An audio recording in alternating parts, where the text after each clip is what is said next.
Shalom, shalom, everybody. Shabbat shalom. Just going into some history with us Israelites, mainly the so-called Negro, the so-called black man.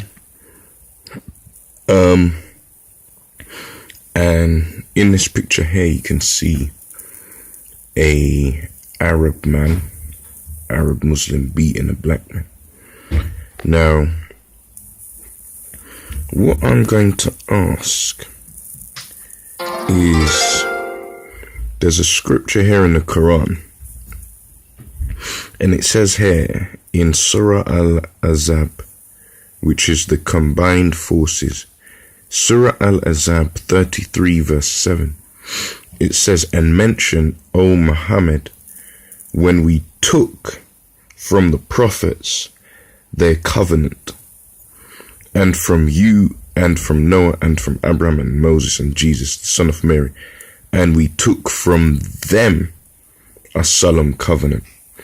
So this here is saying that these people took from us our covenant. But as anyone should know, you can't take a covenant. The Most High gives the covenant to who he wants and who he pleases. So, as we know and as we understand, the covenant was made with Abraham, Isaac, and Jacob. But right here in this scripture of the Quran, it's saying that they took from us the covenant, right? That's why we keep on saying that these people tried to hijack our belief system, our covenants, all of these kind of things. They hijacked it from us, and then they came up with their own book. Because how can you take the covenant from us? Wouldn't God give you a covenant? If they're saying that the covenant was also made with Ishmael, then the Most High God would give them the covenant. But clearly that didn't happen, right? Now, if we go to other scriptures, we can find out what it says, because people like to come and say that, oh, we're being divisive, we're separating, we're this, we're that.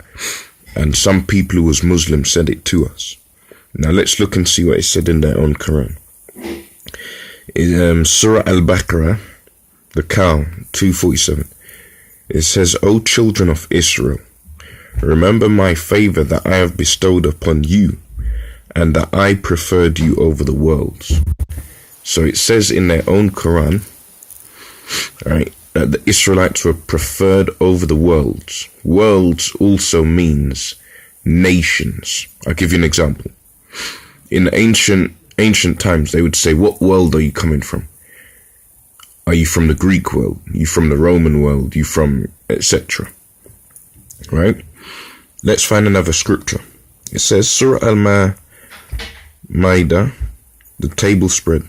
So Surah Al-Ma'idah 5 verse 68 says, "Say, O people of the scripture, you are standing on nothing until you uphold the law of the Torah, the gospel, and what has been revealed to you from your Lord."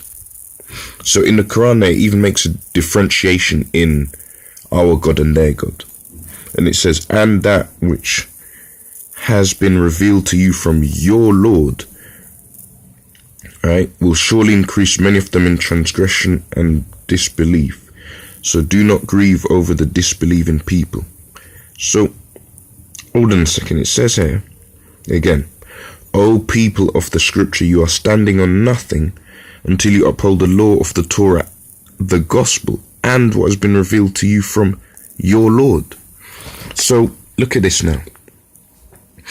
At this time, right, it's telling the people of the scripture, the Israelites, it's telling them to uphold the laws of the Torah, which people call the Old Testament, or some say the First Testament, and the Gospel, which is the New Testament or the Second Testament. So when Muslims say that they only believe in the Torah, which they don't, right, That's not what your Quran says. Your Quran said the Torah and the Gospel and what has been revealed to you from your Lord. So, for example, you have the Apocrypha, which is in the original King James Bible. And, of course, you have the Book of the Prophets. So not just the 5 books of Moses it said to believe in. It said to believe in all that had been revealed from your Lord. Right? 1 second. Yeah, so basically just upon these scriptures, I can go to another one as well. Surah Al-Ma'idah. Did I go to 520? Let's go to it anyway. It says, and mention, O Muhammad, when Moses said to his people, who was Moses' people? The Israelites. So it says, and mention, O Muhammad, when Moses said to his people, O my people, remember the favor of Allah upon you, when he appointed among you prophets and made you possessors, and gave you that which he had not given to anyone among the worlds. So right here, that's favoritism of a nation, right? And that can be translated into being racist, because the Most High preferred that group of people over any other. So this is mentioned here, even in the Quran. It didn't say anything about the Ishmaelite people, the Arab people, or the Muslim people. It never said that. So basically, this is something taken from us Israelites, and they tried to involve themselves in certain prophecies and things like that. That's why it says in Surah Al-Ahzab 33:7 that they took from us our covenant. Basically, they stole it. So, black man getting involved in Islam is confusion. These people stole our scriptures, tried to put themselves in it, basically. They tried to pretend as if there was a prophet coming out from their own people, when in their own book it's saying that they took the covenant from us.